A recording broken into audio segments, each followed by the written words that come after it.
In April 2021, a team of Italian architects unveiled what headlines called the future of housing. A house printed in 200 hours, built almost entirely from raw earth dug up at the construction site. No cement, no air conditioning. The press called it revolutionary. Nobody mentioned that families in Mali, in Cameroon, in Sudan had been living in houses like this for over 700 years. So, let me ask you something before we go further. When you picture a mud house, what comes to mind? Be honest in the comments. Poverty? Underdevelopment? A house you'd be embarrassed to bring someone home to? Now hold that image, because by the end of this video, you might be questioning where that image even came from. That Italian house is called TECLA, short for technology and clay. It was built by a company called WASP, working with architect Mario Cucinella in a small town near Bologna. A massive robotic arm printed the walls layer by layer, using clay sourced from a riverbed mixed with rice husks and water. The finished home is about 650 square feet, shaped like two connecting domes, and it needs no artificial heating or cooling system to stay comfortable. It made headlines across the world as a breakthrough in sustainable architecture. But here's where it gets interesting. Travel about 2,500 miles south to the town of Djenné in present-day Mali, and you'll find a building that makes TECLA look small. The Great Mosque of Djenné is the largest mud brick structure on Earth, 52 feet tall, built on a platform the size of a city block.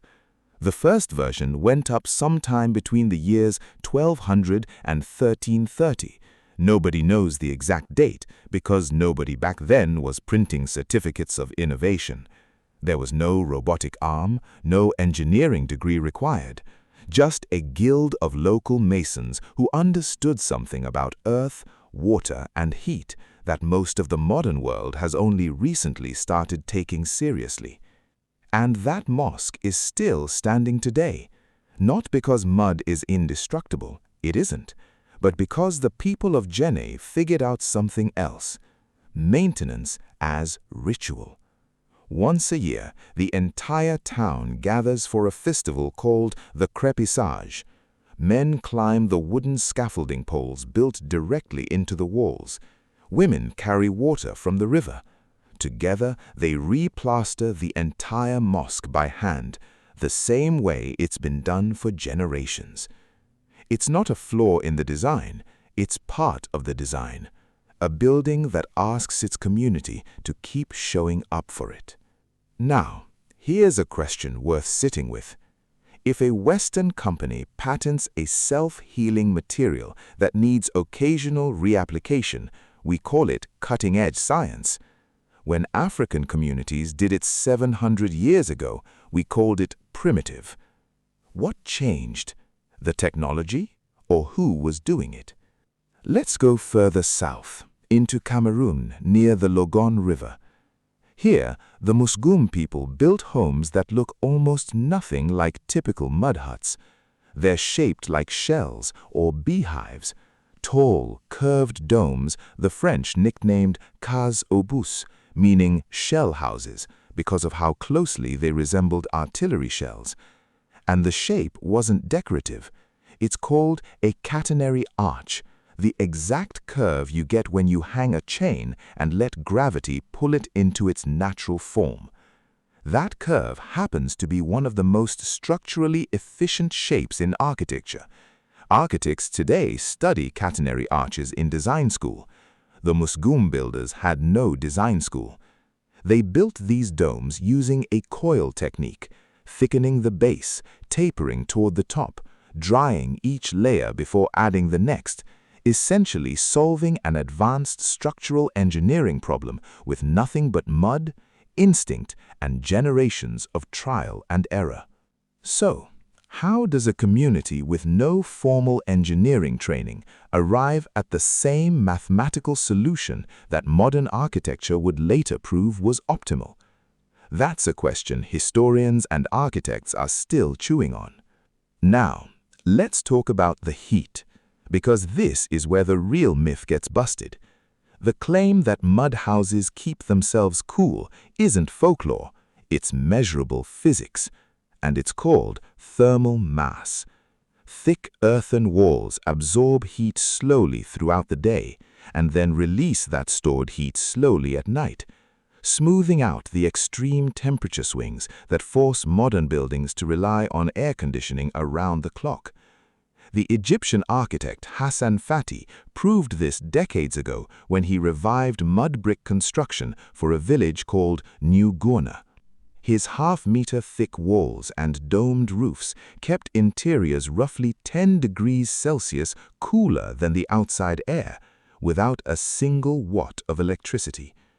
Researchers have since measured similar effects in adobe buildings from India to New Mexico to right here on the continent. The houses our grandparents lived in were not failing to keep up with technology. In some very real, measurable ways, they were ahead of it. But, and this matters because we shouldn't oversimplify this either, mud architecture wasn't perfect, and pretending it was would be its own kind of dishonesty. These buildings were vulnerable to heavy flooding. They demanded constant, labor-intensive upkeep. They didn't scale easily for the dense vertical cities that exploding urban populations would eventually need. Cement and zinc roofing didn't spread across the continent purely because of shame or colonial conditioning, though that was absolutely part of it. They also spread because they solved real practical problems that mud at the time hadn't yet solved. The tragedy isn't that we moved on from mud. It's that we moved on without ever finishing the experiment. We abandoned the research instead of advancing it. Which brings us back to TECLA, and to robotic printers, and to glass-walled domes in Italy being celebrated as the cutting edge of eco-housing. Because here's the uncomfortable part. The core ideas, local earth, domed forms, thick thermal walls, minimal waste, aren't new ideas being discovered. They're old African ideas being re-engineered, with funding, marketing budgets, and university research papers attached. And somewhere in that translation, the origin quietly disappears from the story. Is that erasure? Or is that just how innovation has always worked, building on what came before, regardless of where it came from? That's genuinely up for debate, and reasonable people land in different places on it. What's harder to debate is this. If the same investment, the same robotics, the same research funding had been poured into African architectural traditions instead of being imported into them from the outside, what would our skylines look like right now? Picture it for a second. Domed mud high-rises, climate-controlled by their own walls, built faster with modern tools, but rooted in techniques perfected over centuries on this exact soil for this exact climate. Not a return to the past, an evolution of it. And this isn't pure fantasy. In 2022, a Burkinabe architect named Francis Kéré became the first African in history to win the Pritzker Prize, architecture's highest honor, the field's equivalent of the Nobel. His first building was a primary school in his home village of Gando, built with hybrid clay and mud bricks reinforced for strength, paired with an elevated roof that lets hot air escape without a single air conditioning unit. He didn't import the idea from Europe. He took the material his own community had used for generations, the same material many of them had been taught to see as backward, and engineered it into something that now sits in architecture textbooks worldwide. Kéré proved the question isn't whether African earth architecture can evolve. It's whether the world is willing to fund and credit that evolution at the same scale it funds a robotic printer in Italy. Most of the world isn't asking that question loud enough yet. So, I'll leave you with this. The next time someone calls a mud house backward, ask them if they've ever heard of TECLA, or Djenné, or a shell-shaped dome in Cameroon that solved a physics problem before physics had a name for it. Then ask yourself which one actually came first, and who deserves to tell that story. If this opened your eyes even a little, you know what to do. Drop a comment. Would you live in a modern mud skyscraper, or are you firmly team concrete? Subscribe for more of the history they didn't put in the textbooks, and I'll see you in the next one.